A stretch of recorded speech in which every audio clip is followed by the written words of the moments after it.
నిత్య ప్రేమతో నన్ను ప్రేమించెను, నిత్య ప్రేమతో నన్ను ప్రేమించెను. We follow the star.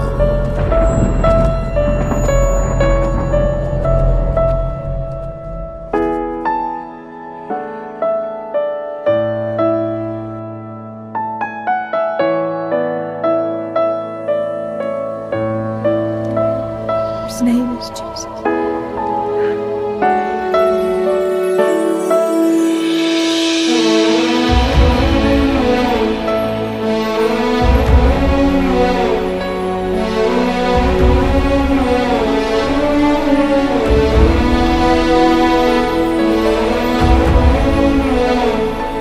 You shall turn the hearts of the fathers to the children, and the heart of the children to their fathers.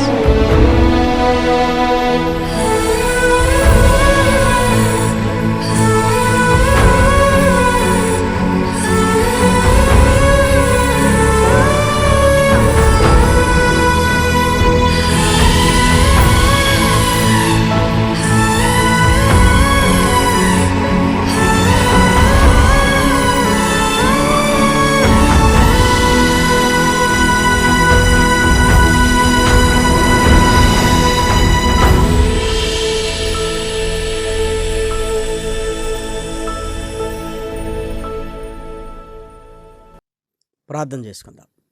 మహాకృపయు కనికరము కలిగిన మా కన్న తండ్రి, ఘనమైన ఉన్నతమైన నీ నామమునకు స్తుతులు స్తోత్రములు చెల్లిస్తున్నాం. శాశ్వత ప్రేమ నీ టీవీ కార్యక్రమం ద్వారా పరిశుద్ధ లేఖనములను ధ్యానించుచుండగా నీ ఆత్మ సహాయాన్ని మాకు అనుగ్రహించండి. నిలబడి ఉన్న నీ దాసుడనైనా నన్ను బలపరచండి. వింటున్న నీ పిల్లలకు వివేచనను అనుగ్రహించి సత్యములో మా జీవితాలను స్థిరపరచమని మిమ్మల్ని కోరుకుంటూ క్రీస్తు నామం నీ ప్రార్థన అడిగి వేడుకొనుచున్నాము తండ్రి, ఆమెన్. ప్రేమైన దేవుని వారలారా, దేవుని ఉన్నతమైన నామమునకు క్రీస్తు పేర కృతజ్ఞతాస్తుతులు చెల్లించుచున్నాను. అదేవిధంగా క్రమం తప్పకుండా శాశ్వత ప్రేమ టీవీ కార్యక్రమాలను వీక్షిస్తూ విశ్వాసంలో బలపడుతున్న దేవుని పిల్లలైన మీ అందరికీ కూడా క్రీస్తు పేర శుభములు వందనములు తెలియజేసుకుంటున్నాను. ప్రేమైన దేవుని పిల్లలారా, పరిశుద్ధ గ్రంథంలో మహనీయుడైన యేసు క్రీస్తును మనం గమనించగలిగితే ప్రేమ స్వరూపి, ప్రేమకు ప్రతిరూపమే మహనీయుడైన యేసు క్రీస్తు అని మనం చెప్పగలం. యేసుక్రీస్తు ప్రేమను గురించి కేవలం నమ్మిన మనమే కాదు, నమ్మని వారు కూడా యేసుక్రీస్తును గురించి మాట్లాడుతున్నప్పుడు ఆయనలో ఉంటున్న ప్రేమను గురించి మాట్లాడకుండా ఉండలేరు. మన పట్ల చూపించిన ఆ ప్రేమ మనల్ని ఎంతగా తన వైపుకు మళ్లించిందో విశ్వాసులమైన మనందరము ఎరుగుదుం. ప్రియమైన వారిలారా, ప్రేమ అన్న పదం కూడా చాలా చిన్నగా కనపడుతుంది, కానీ దాని ప్రభావం చాలా గొప్పది అని ప్రేమ లోతుల్లోనికి వెళ్ళినప్పుడు మనకు అర్థమవుతుంది. ప్రియమైన వారిలారా, దేవుడు మన నుంచి కూడా కోరుకుంటున్నది ఏంటి అంటే, తన కుమారుడైన యేసు క్రీస్తు మన పట్ల చూపించిన ప్రేమను మన సహోదరుల పట్ల మనం కలిగి ఉండాలి అని దేవుడు కోరుకుంటున్నాడు. కాబట్టి లేఖనాలలోనికి వెళ్ళి మనం చూడగలిగితే పేతురు గారు రాసిన మొదటి పత్రిక 1వ అధ్యాయము 22వ వచనాన్ని దయచేసి చూడండి. మీరు క్షయబీజము నుండి కాక శాశ్వతమగు జీవము గల దేవుని వాక్య మూలముగా అక్షయ బీజము నుండి పుట్టింపబడిన వారు గనుక నిష్కపటమైన సహోదర ప్రేమ కలుగునట్లు మీరు సత్యమునకు విధేయులవుట చేత మీ మనసులను పవిత్రపరుచుకొనిన వారై ఉండి ఒకనినొకడు హృదయపూర్వకముగా మిక్కుటముగాను ప్రేమించుడి. సహోదరుల మధ్య ఉన్న ప్రేమను గురించి మాట్లాడుతున్నాడు. యేసుక్రీస్తు రక్తము వలన పాప క్షమాపణ పొందుకొని దేవుని వాక్యమైన అక్షయ బీజము నుండి మనం పుట్టిన వారము గనుక వాక్యానికి విధేయులై మనము నిష్కపటమైన ప్రేమను కలిగి ఉండాలి. మన మనస్సును పవిత్రపరుచుకొనుచు అంటే నిష్కపటమైన ప్రేమ కలిగి ఉండాలి అంటే సత్యమునకు అనగా వాక్యమునకు విధేయులై ఉండాలి. మన మనస్సు పవిత్రంగా ఉండాలి ప్రేమన వారలారా. లేకపోతే ప్రేమలో కూడా కల్మషం అనేది చోటు చేసుకుంటుంది. కల్మషమైన ప్రేమ మనుషుల జీవితాలను, కుటుంబాలను, సమాజాన్ని కకావికలం చేస్తుంది ప్రేమన దేవుని పిల్లలారా. నిష్కపటమైన ప్రేమ ఎలాగా సహోదరుల మధ్య ఉంటే అనేకులను మనం సంపాదించుకోగలుగుతున్నామో, లేఖనాలలోనికి వెళితే మహనీయుడైన యేసుక్రీస్తు ఆ ప్రేమను తారాస్థాయికి తీసుకుని వెళ్ళినట్లుగా మనం చూడగలం ప్రేమన దేవుని పిల్లలారా. కాబట్టి లేఖనాలలోనికి వెళ్ళగలిగితే ఈరోజు అన్ని కల్తీ వస్తువులు కనబడుతున్నట్లుగా ప్రేమలో కూడా కల్తీ వచ్చింది. అందుకే నిష్కపటమైన ప్రేమ ఎక్కడ ఈరోజు సమాజంలో మనం చూడట్లేదు. ఏదో అవసరాల కొరకు, ఏదో వారిని వాడుకోవాలనే ఉద్దేశంతో ప్రేమను కూడా నటనలో చూపిస్తున్నవారు ఎక్కువైపోయారు ప్రేమన దేవుని పిల్లలారా. కానీ నిజమైన నిష్కపటమైన ప్రేమకుండే లక్షణాలు ఏంటో లేఖనాలలోనికి వెళ్ళి మనం చూడగలిగితే, కొరంథీలకు రాసిన మొదటి పత్రిక 13వ అధ్యాయము 4వ వచనంలో ప్రేమకున్న లక్షణాలను గురించి మాట్లాడుతూ, ప్రేమ దీర్ఘకాలము సహించును, దయ చూపించును, ప్రేమ మత్సరపడదు, ప్రేమ డంబముగా ప్రవర్తింపదు, అది ఉప్పొంగదు, అమర్యాదగా నడువదు, స్వప్రయోజనమును విచారించుకొనదు, త్వరగా కోపపడదు, అపకారమును మనసులో ఉంచుకొనదు, దుర్నీతి విషయమై సంతోషపడక సత్యమునందు సంతోషించును, అన్నింటికీ తాలుకొనును, అన్నింటినీ నమ్మును, అన్నింటినీ నిరీక్షించును, అన్నింటినీ ఓర్చును, ప్రేమ శాశ్వత కాలముండును. ప్రేమకున్న సుగుణాలను చూడండి. ఈ సుగుణాలు మనకు రావాలి అంటే సత్యమునకు విధేయులై ఉండాలి. మన మనసు పవిత్రమైనదైతే ఇదిగో ప్రేమకుండే ఈ లక్షణాలను కలిగి నిష్కపటమైన ప్రేమతో సహోదరులను ప్రేమించగలిగే స్థితి మనకు కలుగుతుంది ప్రేమన దేవుని పిల్లలారా. సహోదరులను ప్రేమించమన్నది ఆజ్ఞ అని కూడా మనందరికీ తెలుసు. నిన్ను వలె నీ పొరుగువానిని ప్రేమించాలి. నిష్కపటమైన ప్రేమను మనం కలిగి ఉండాలి. ఆ నిష్కపటమైన ప్రేమను కలిగి ఉంటే ఏం జరుగుతుంది అని లేఖనాలలోనికి వెళ్ళి మనం చూడగలిగితే, యోహాను సువార్త 6వ అధ్యాయము 70వ వచనాన్ని దయచేసి చూడండి. అందుకు యేసు, నేను మిమ్మును 12 ఏర్పరచుకొనలేదా? మీలో ఒకడు సాతాను అని వారితో చెప్పెను. సీమోను ఇస్కరియోతు కుమారుడైన యూదా 12 మందిలో ఒకడయుండి ఆయనను అప్పగింపబోవుచుండెను గనుక వాని గూర్చియే ఆయన ఈ మాట చెప్పెను. యేసుక్రీస్తుతో పాటు 12 శిష్యులు, అందులో ఇస్కరియోతు యూదా కూడా ఉన్నాడు. దయచేసి ఆలోచించండి. ఈ 12 మందిలో తనను ఒకడు అప్పగింపబోతున్నాడు. ఆ ఒకడు ఎవరో కాదు, ఇస్కరియోతు యూదా అని. మరి తెలిసినప్పుడు ఆయన ఏం చేయాలి? ఇస్కరియోతు యూదా విషయంలో కఠినంగా ఉండాలి. ఇస్కరియోతు యూదా విషయాన్ని గురించి అందరికీ తెలియజెప్పాలి. ఇస్కరియోతు యూదా విషయంలో యేసుక్రీస్తు తన వలన నాకు మరణం సంభవించబోతుంది అన్న కోపాన్ని కలిగి ఉండాలి.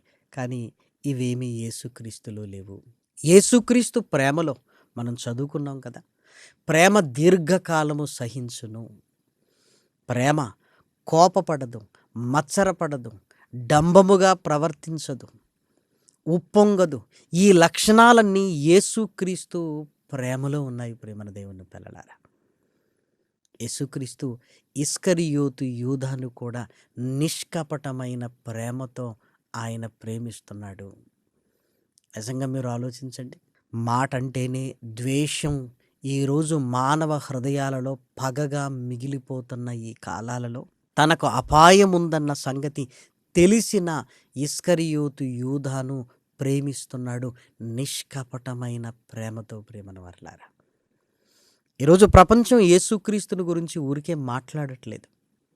ఆ ప్రేమ తాలూకు రుచిని, ఆ ప్రేమ తాలూకు సంఘటనలను విన్నప్పుడు ఈరోజు ఆశ్చర్యపోతున్నారు అంటే ప్రేమను శిఖరాగ్రానికి తీసుకుని వెళ్ళిన మహనీయుడు ప్రేమను వర్లారా. మిగిలిన కాలంలో యేసుక్రీస్తు ఇస్కరియోతు యూదాను ఎంతగా ప్రేమిస్తున్నాడో దయచేసి లేఖనాలలోనికి వెళ్ళి మనం చూడగలిగితే ప్రేమను వర్లారా.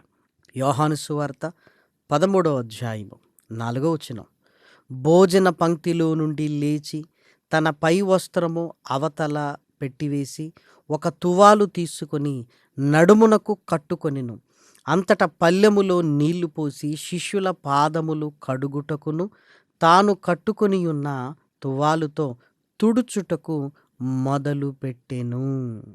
అందులో ఇస్కరియోతు యూదా కూడా ఉన్నాడు అని మనందరికీ తెలుసు. ఇస్కరియోతు యూదా పాదాలను కడగటానికి ఆయన తల ఇస్కరియోతు యూదా పాదాల దగ్గరికి వెళ్ళింది. ఆయన చేతులు ఇస్కరియోతు యూదా పాదాలను తాకాయి ప్రేమను వారలారా. ఏంటండి ప్రేమ? వింటుంటేనే హృదయం స్పందిస్తున్నప్పుడు మహనీయుడు పరలోకపు తండ్రి సింహాసనం మీద ఉన్నవాడైన మహిమ కలిగిన రాజు తన తలను ఇస్కరియోతు యూదా పాదాల దగ్గరికి తీసుకుని వెళ్ళి తన చేతులతో ఇస్కరియోతు యూదా పాదాలను తాకాడు ప్రేమను వారలారా. కల్మషము లేని నిష్కపటమైన ప్రేమ. ఇంకా చూడండి, యోహాను సువార్త 12వ అధ్యాయంలో వ్రాయబడిన మాట 6వ వచనం. వాడిలాగు చెప్పినది బీదల మీద శ్రద్ధ కలిగి కాదు గాని వాడు దొంగయ్యుండి తన దగ్గర డబ్బు సంచి ఉండినందున అందులో వేయబడినది దొంగిలించుచూ వచ్చెను గనుక అలాగు చెప్పెను. యేసుక్రీస్తు డబ్బు సంచిని ఇస్కరియోతు యూదా దగ్గరనే పెట్టమన్నాడు. ఇస్కరియోతు యూదా దొంగిల్లుతున్నాడన్న సంగతి ఆయనకు తెలుసు. యేసుక్రీస్తు ఒక్క మాట మాట్లాడట్లేదు ప్రేమన దేవుని పిల్లలారా. ఎందుకు? ఆయన ఇస్కరియోతు హృదయాన్ని మార్చడానికి తన నిష్కపటమైన ప్రేమను చూపిస్తున్నాడు. బీదల మీద శ్రద్ధ కలిగి చెప్పలేదని యేసుక్రీస్తుకు తెలుసు. కానీ యేసుక్రీస్తు తన ప్రేమను చూపిస్తున్నాడు. చూసారా? ఇంకా లేఖనాలలోనికి వెళ్ళి మనం గమనించగలిగితే మత్తయి సువార్త 26వ అధ్యాయం 24వ వచనం. మనుష్య కుమారుని గూర్చి వ్రాయబడిన ప్రకారము ఆయన పోవుచున్నాడు గాని ఎవని చేత మనుష్య కుమారుడు అప్పగింపబడుచున్నాడో ఆ మనుష్యునికి శ్రమ, ఆ మనుష్యుడు పుట్టియుండని ఎడల వానికి మేలని చెప్పెను. యేసుక్రీస్తు తన శిలువ ఘట్టానికి ముందుగా నేను వ్రాయబడిన ప్రకారంగా నేను వెళ్ళిపోతున్నాను, కానీ నన్ను అప్పగించిన వానికి శ్రమ, తన శిలువ వేదనలను గురించి ఆయన జ్ఞాపకం చేసుకోవటం లేదు. ఇస్కరియోతు యూదా వల్ల నేను ఇంత బాధపడుతున్నాను అని గ్రహించట్లేదు. ఆ బాధ ఆయనకు లేదు. నా తల మీద ముళ్ళ కిరీటం పెడతారు, కొరడాలతో నా వీపు దున్నబడుతుంది అని ఆయన ఆలోచించటం లేదు. నేను ఎలాగూ వ్రాయబడిన ప్రకారం ప్రపంచ మానవాళి పాపములను తీసివేయడానికి శిలువ మరణానికి నేను వెళ్ళాలి, కానీ నన్ను అప్పగిస్తున్న ఇస్కరియోతు యూదా పరిస్థితి ఏంటి అని ఆలోచిస్తున్నాడు. అతడు పుట్టి ఉండని ఎడల అతనికి మేలు అంటున్నాడు. అంటే నన్ను అప్పగించిన ఈ ద్రోహాన్ని మూటగట్టుకొని అతడు ఏమైపోతాడు అని ఆలోచిస్తున్నాడు. అంటే ఇంతకంటే నిష్కపటమైన ప్రేమ ఉంటుందా? చెప్పండి ప్రేమన వారలారా. అపకారమును మనసులో ఉంచుకొనదు. తనకేం జరగబోతుందో అన్న ఆలోచన కంటే నన్ను అప్పగించిన ఇస్కరియోతు యూదా జీవితం ఏమైపోతుందో అని ఆలోచిస్తున్నాడు. నన్ను అప్పగిస్తున్న ఇస్కరియోతు యూదా శ్రమలోనికి వెళతాడు అని బాధపడుతున్నాడు. అంటే నిజంగా ఎంత ప్రేమను ఆయన కురిపించాడు. అలాని ఇస్కరియోతు యూదా విషయంలో మాత్రమే కాదు, శిష్యులందరి మీద, కేవలం శిష్యులందరి మీద మాత్రమే కాదు, ఏమండి, మనందరి మీద అలాంటి ప్రేమను ఆయన కలిగి ఉన్నాడు ప్రేమన దేవుని పిల్లలారా. అందుకే కదా క్షమాపణ పొందుకొని ఆయనలో కొనసాగగలుగుతున్నాము. ఆయనలోనికి వచ్చిన తర్వాత పడిపోయి లేవనెత్తబడి మరలా ముందుకు సాగుతున్నామంటే ఆయన ప్రేమను బట్టే తప్ప మన గొప్పతనాన్ని బట్టి కానే కాదు ప్రేమన దేవుని పిల్లలారా. యేసుక్రీస్తు అప్పగింపబడిన తరువాత ఆయనకు ముళ్ళ కిరీటం పెట్టి కొరడాలతో ఆయన వీపును దున్నిన తరువాత సిలువకు తీసుకుని వెళుతున్నప్పుడు ఇస్కరియోతు యూదా తట్టుకోలేకపోయాడు. నేనెలాంటి వాణ్ణి, నన్నింత ప్రేమించాడు, ఇంత ప్రేమించిన యేసుక్రీస్తుకు నేనేం చేశాను? ఏమండి, ప్రేమ చేతగానిది అనుకుంటుంది, కానీ ప్రేమ ఏదైనా చెయ్యగలిగింది అని గ్రహించండి ప్రియమైన దేవుని పిల్లలారా. సమాజంలో ఇదిగో ప్రేమ ప్రేమ అనుకుంటే పనులు జరగవు, ఇదిగో మనమేంటో చూపించాలి అని మనుషులు రెచ్చగొడుతుంటారు ప్రియమైన వారలారా. కానీ ప్రేమ ఆయుధము చెయ్యలేనిది కూడా చేస్తుంది. ఆయుధం శరీరాన్ని గాయం చేయగలదు, కానీ ప్రేమ మనసునే గాయము చేసి మనిషి మనసును మార్చగలిగే ఉన్నతమైనది. దాని ముందు ఏ ఆయుధము పనికిరాదు ప్రేమన దేవుని పిల్లలారా. ఈరోజు అలాంటి ప్రేమ మనం మధ్య లేదు గనుకనే అనేకులను ఈరోజు మనం సంపాదించుకోలేకపోతున్నాం అన్నది నిజం ప్రియమైన దేవుని పిల్లలారా. ఆ ప్రేమను కలిగి ఉండు అనేకులను సంపాదించుకొనగలిగే స్థితి మనకు కలుగుతుంది. ఇస్కరియోతు యూదా తల్లడిల్లిపోయాడు. యేసుక్రీస్తు నా పాదాలు కడిగాడు, నా పాదాలు తన చేతులతో కడిగిన ఆయనన నేను నా చేతులతో అప్పగించాను అని తల్లడిల్లిపోయాడు.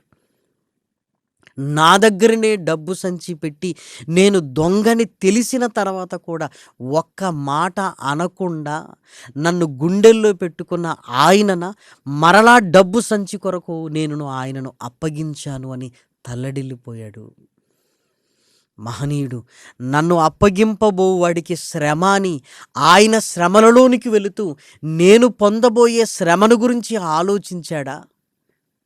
ఏమండి, ఈ ప్రేమ సందర్భాలన్నీ జ్ఞాపకం వచ్చినప్పుడు ఇస్కరియోతు మనసు ముక్కలైపోయింది ప్రియమైన దేవుని పిల్లలారా. ఏ ఆయుధం వల్ల ఇది జరుగుతుంది చెప్పండి? ఏ ఆయుధం వల్ల జరుగుతుంది? భార్యాభర్తల మధ్య ప్రేమ వారిని ఒకటిగా చేస్తుంది ప్రేమను వారిలారా. పిల్లల మీదున్న ప్రేమ వారిని పడిపోకుండా కాపాడుతుంది. తల్లిదండ్రుల ముందున్న ప్రేమ నిజంగా వారి కొరకు ఏమైనా చెయ్యడానికి ముందుకు తీసుకొని వెళుతుంది. ఆ ప్రేమే మనం పోగొట్టుకుంటున్నాం గనక కుటుంబాలలో మనశ్శాంతి లేదు. పిల్లలకు తల్లిదండ్రుల వల్ల, తల్లిదండ్రులకు పిల్లల వల్ల సమాజంలో నటనా జీవితాలకు అలవాటు పడి మనిషి నిజమైన ప్రేమ తాలూకు రుచిని మరిచిపోయి ఒక యాంత్రిక జీవితంతో ముందుకు వెళుతున్నాడు ప్రేమన దేవుని పిల్లలారా. కానీ యేసుక్రీస్తు చూపించిన ఆ స్వచ్ఛమైన ప్రేమకు ఇస్కరియోతు యూదా హృదయం కదిలిపోయింది ప్రేమన దేవుని పిల్లలారా. దయచేసి లేఖనాలలో చూడండి. మత్తయి గారు రాసిన సువార్త 27వ అధ్యాయము 3వ వచనం. అప్పుడు ఆయనను అప్పగించిన యూదా ఆయనకు శిక్ష విధింపబడగా చూచి పశ్చాత్తాపపడి ఆ 30 వెండి నాణెములు ప్రధాన యాజకుల యొద్దకును పెద్దల యొద్దకును మరలా తెచ్చి, నేను నిరపరాధి రక్తమును అప్పగించి పాపము చేసి తినని చెప్పెను. పశ్చాత్తాపము ఆయనలో కలిగింది అని రాయబడింది ప్రియమైన దేవుని పిల్లలారా. దయచేసి మీరు ఆలోచించండి. పశ్చాత్తాపము ఆయనలో కలిగింది అంటే ప్రేమ గెలిచింది కదా ప్రియమైన వారిలారా. యేసుక్రీస్తు చూపించిన నిష్కపటమైన ప్రేమ ఇస్కరియోతు యూదాకు అర్థమైంది. ఎంతగా అర్థమైందంటే ఆ ప్రేమ ముందు ఎందుకైతే అమ్మాడో ఆ 30 వెండి నాణాలు ఇదిగో నాకొద్దు అనుకునే స్థితిలోనికి వెళ్ళిపోయాడు ప్రేమన దేవుని పిల్లలారా. కానీ చేసిన తప్పు ఉరి పెట్టుకున్నాడు. కానీ యేసుక్రీస్తు ప్రేమ గుర్తించగలిగే స్థితిలోనికి వచ్చాడు. చూసారా? ఏమంటే ఈరోజు నా ప్రేమ అర్థం కావటం లేదు అంటుంటాం, కానీ ఏదో ఒక రోజు అర్థం అవుతుంది. ఈరోజు నన్ను తృణీకరిస్తున్నారు అని బాధపడుతుంటాం, కానీ నీ ప్రేమను ఏదో ఒక రోజు గుర్తించి మనల్ని తల మీద పెట్టుకుంటారు ప్రేమను వారలారా. కాబట్టి నా ప్రేమ వ్యర్థమైపోతుంది, నేను ప్రేమించి సాధించింది ఏంటి అని చాలామంది నిరుత్సాహపడుతుంటారు. ఏమండి, ప్రేమ ఎప్పుడూ గెలుస్తుంది. పగ గెలిచినట్లుగా ఉండి ఓడిపోతుంది. ప్రేమ ఓడిపోతున్నట్లుగా అనిపిస్తుంది, కానీ ప్రేమ గెలుస్తుంది ప్రేమను వారలారా. కాబట్టి నిష్కపటమైన ప్రేమ సహోదరులను మన వైపుకు త్రిప్పుతుంది. నిష్కపటమైన ప్రేమ పాపములో ఉన్న వారిని క్రీస్తులోనికి తీసుకొని రావటానికి వారధిగా ఉపయోగపడుతుంది. అలాంటి నిష్కపటమైన ప్రేమను మనం కలిగి ఉండాలి ప్రేమన వారలారా. ప్రేమకు సరిహద్దు ఏమీ లేదు ప్రేమన వారలారా. మహనీయుడైన యేసుక్రీస్తు ఆ ప్రేమకు సరిహద్దులు పెట్టుకోలేదు. తన ప్రాణాన్నే మన అందరి కొరకు ఇచ్చాడు అంటే ఇంతకంటే ప్రేమ అనేది ఉందా? కాబట్టి దయచేసి సహోదరుల మధ్య నిష్కపటమైన ప్రేమ ఉండాలి. ఆ ప్రేమలో సహించటం ఉండాలి. ఆ ప్రేమ భరించటం ఉండాలి. అపకారాన్ని మనసులో పెట్టుకోకూడదు. త్వరగా కోపగించుకుంటూ పగలు పెంచుకోకూడదు ప్రేమన వారలారా. నమ్మాలి. కొన్నిసార్లు కష్టం వస్తుంది, భరించాలి. ఇది ప్రేమ తాలూకు సుగుణాలు ప్రేమన దేవుని పిల్లలారా. అలాంటి ప్రేమను కలిగి ఉంటే అనేకులను దేవుని వైపుకు త్రిప్పగలుగుతాం ప్రేమన దేవుని పిల్లలారా. దయచేసి ఆలోచించండి. యేసుక్రీస్తు ఆ ప్రేమను మనము కూడా కలిగి ఉండాలని లేఖనాలలో వ్రాయబడిన మాటలను మనం చూడగలిగితే మత్తయి సువార్త 18వ అధ్యాయము 22. అందుకు యేసు అతనితో ఇట్లనెను, 7 మారులు మట్టుకే కాదు 70 ఏండ్ల మారుల మట్టుకని నీతో చెప్పుచున్నాను. పేతురు గారు యేసుక్రీస్తును అడుగుతున్నాడు, నా సహోదరుని నేను ఎన్నిసార్లు క్షమించాలి? 7 మారుల మట్టుక నేను ఎన్నిసార్లు క్షమించాలి అన్నాడు. యేసుక్రీస్తు చెబుతూ నిష్కపటమైన ప్రేమ కలిగిన మనము 7 మారులు కాదు 70 ఏండ్ల మారుల మట్టుకు క్షమించాలి. దయచేసి మీరు ఆలోచించండి. 70 ఏండ్ల మారుల మట్టుకు అన్నాడు.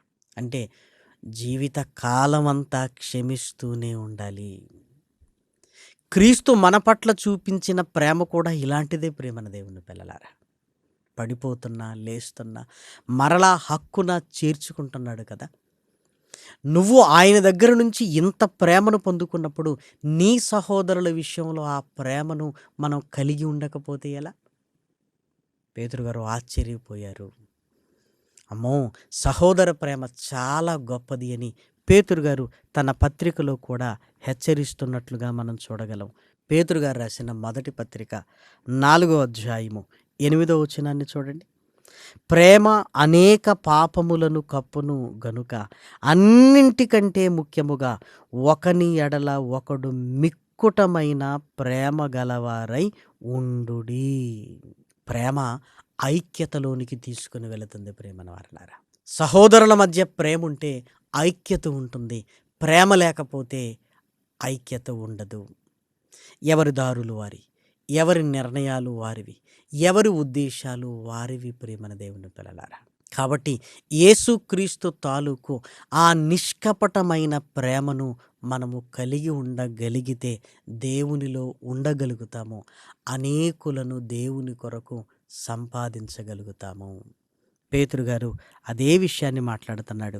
ఇప్పుడు చూడండి, పేతురు గారు రాసిన మొదటి పత్రిక 1వ అధ్యాయము 23వ వచనపు 2వ మాట దయచేసి చూడండి. నిష్కపటమైన సహోదర ప్రేమ కలుగునట్లు మీరు సత్యమునకు విధేయులవుట చేత మీ మనసులను పవిత్రపరుచుకొనిన వారై ఉండి ఒకనినొకడు హృదయపూర్వకముగాను మిక్కుటముగాను ప్రేమించండి. ఎందుకంటే మీరు ప్రేమించాలి అని ఒకరోజు అనుకున్నా మీ కళ్ళ ముందు వారు ఉండకపోవచ్చు, లేదంటే మనమే ఉండకపోవచ్చు. ఏలయనగా అంటున్నాడు, సర్వశరీరులు గడ్డిని పోలిన వారు, వారి అందమంతయు గడ్డి పువ్వు వలె ఉన్నది. గడ్డి ఎండును, దాని పువ్వు రాలును. చూసారా, మనిషి ఈరోజు కనిపించిన వాడు రేపు కనబడతాడో లేదో తెలియని రోజుల మధ్య ఉన్నాం. ఎవరి మీద పగలు, ఎవరి మీద ప్రతీకారాలు ప్రేమన వారలారా. స్వచ్ఛమైన నిష్కపటమైన ఆ ప్రేమను కలిగి ఉండటానికి ప్రయాసపడాలి ప్రేమన దేవుని పిల్లలారా. అందుకే పరిశుద్ధ గ్రంథంలో ప్రేమ కలుగుటకు ప్రయాసపడి ఉండండి, ప్రేమ కలిగి ఉండుటకు అని రాయబడింది. ఎందుకంటే కష్టమే కదా, కానీ ప్రయాసపడాలి. కాబట్టి సత్యమునకు, వాక్యానికి విధేయులమవ్వాలి. మన మనసు పవిత్రంగా ఉన్నప్పుడు ఇదిగో ప్రేమ తాలూకు సుగుణాలు మనలో ఉంటాయి. ఇదిగో మిక్కుటముగా ప్రేమించగలిగే స్థితిలోనికి మనం వెళతాం. కాబట్టి ప్రియమైన దేవుని పిల్లలారా, ఆ నిష్కపటమైన ప్రేమ కలిగి ఉంటే సమాజాన్ని దేవునిలోనికి తీసుకొని రాగలము. ఆ నిష్కపటమైన ప్రేమ కలిగి ఉంటే కుటుంబంలో ఆనందం. ప్రేమన వారలారా, ఆ నిష్కపటమైన ప్రేమ కలిగి ఉంటే క్రీస్తు నీలో ఉన్నాడు. ప్రేమన వారలారా, క్రీస్తు నాలో నిష్కపటమైన ప్రేమగా ఉంటే అంతకంటే ఇంకేం కావాలి చెప్పండి. కాబట్టి ప్రేమ కలిగి ఉండుటకు ప్రయాసపడదాం. నిష్కపటమైన ప్రేమతో అనేకులను దేవుని కొరకు సంపాదిద్దాం ప్రేమన వారలారా. కాబట్టి ఈ మాటలు మీ హృదయాలలో దేవుడు ఫలింపచేయాలని కోరుకుంటూ ఈ మాటలు నేను ముగిస్తున్నాను. ప్రార్థన చేసుకుందాం. మహాకృపయు కనికరము కలిగిన మా కన్న తండ్రి, ఘనమైన ఉన్నతమైన నీ నామమునకు స్తుతులు స్తోత్రములు చెల్లిస్తున్నాం. విన్న మాటలు నాయన నీ పిల్లల హృదయాలలో నాయన ఫలింపచేయండి. నిష్కపటమైన ప్రేమ కలిగి ఉండుటకు ప్రయాసపడుతుండగా నాయన నీ ఆత్మ సహాయముతో ముందుకు తీసుకుని వెళ్ళండి తండ్రి. శాశ్వత ప్రేమ టీవీ కార్యక్రమాల కొరకు నాయన సహకరిస్తున్న బిడ్డలందరినీ నాయన జ్ఞాపకం చేసుకోండి. సండే స్కూల్ పిల్లలు నాయన తమ కష్టాన్ని నాయన ఇస్తుండగా నాయన, అదేవిధంగా నాయన తండ్రి నీ పిల్లలు నాయన నీవు చేసిన మేలును తలుచుకుని కృతజ్ఞతా రూపముగా నాయన దీని కొరకు సహాయం చేస్తుండగా నాయన తండ్రి, వృద్ధులు నాయన తమకొచ్చిన పెన్షన్స్ నుంచి నాయన కొంత మొత్తాన్ని నాయన నీ కొరకు ఇస్తుండగా నాయన తండ్రి, నీ పిల్లలకు నాయన నీ సహాయాన్ని అనుగ్రహించి నాయన బలపరచండి తండ్రి. ఈ కార్యక్రమాల ద్వారా అనేకులను నాయన నీ కొరకు సంపాదించుకొనగలిగే భాగ్యాన్ని మా అందరికీ ఇవ్వండి నాయన. ప్రార్థనా సహాయాన్ని కోరిన నీ పిల్లల్ని జ్ఞాపకం చేసుకోండి తండ్రి. వారి కష్టాలలో కన్నీళ్లలో నాయన నిరాశ నిస్పృహలలోనికి వెళ్లకుండా నాయన మనోనిబ్బరాన్ని కలిగి నీ వైపు చూస్తూ నూతన బలమును పొందుకొని నీ కొరకు ముందుకు వెళ్ళగలిగే భాగ్యాన్ని అనుగ్రహించండి. శోధనలో ఉంటున్న నీ పిల్లలకు నాయన తప్పించుకుని ఉపాయాన్ని అనుగ్రహించండి. కష్టాలలో ఉంటున్న నీ పిల్లలకు నాయన సహనాన్నిచ్చి నాయన నేనున్నానన్న ధైర్యాన్ని నాయన తండ్రి ఇదిగో నాయన వారికి అనుగ్రహించమని మిమ్మల్ని ప్రాధేయపడుతున్నావు నాయన తండ్రి. ఇదిగో నాయన మరొక నూతన సంవత్సరములో కూడా ఈ కార్యక్రమాలను ముందుకు తీసుకుని వెళ్ళమని మిమ్మల్ని బ్రతిమిలాడుతూ ప్రాధేయపడుతూ క్రీస్తు నామం నీ ప్రార్థన అడిగి వేడుకొనుచున్నాము తండ్రి, ఆమెన్. పరమ తండ్రి అయిన దేవుని ప్రేమయు కుమారుడైన యేసు క్రీస్తు కృపయు పరిశుద్ధాత్మ యొక్క అన్యోన్యమైన సహాయము సహవాసము ఆదరణ దేవుని పిల్లలైన మనందరికీ సదాకాలము తోడయుండునుగాక, ఆమెన్. ప్రేమకు సాటి వేరెవ్వరు, నీ ప్రేమకు సాటి వేరెవ్వరు, ప్రేమకు సాటి వేరెవ్వరు, నీ ప్రేమకు సాటి వేరెవ్వరు, ప్రేమా స్వరూపి నా యేసయ్యా. స్వార్థం లేనిది ప్రేమ, అన్నీ ఓర్చును ప్రేమ, గంభం లేనిది ప్రేమ, అపకారమునే మరచును ప్రేమ, ఉప్పొంగని గుణమే ప్రేమ, కోపం నిలుపదు ప్రేమ, అన్నీ దాడును ప్రేమ, మత్సరమే పడనిది ప్రేమ, దయనే చూపును ప్రేమ, గరికే చేచును ప్రేమ, సహనం చూపును ప్రేమ, నిరీక్షణతో నిలుచును ప్రేమ.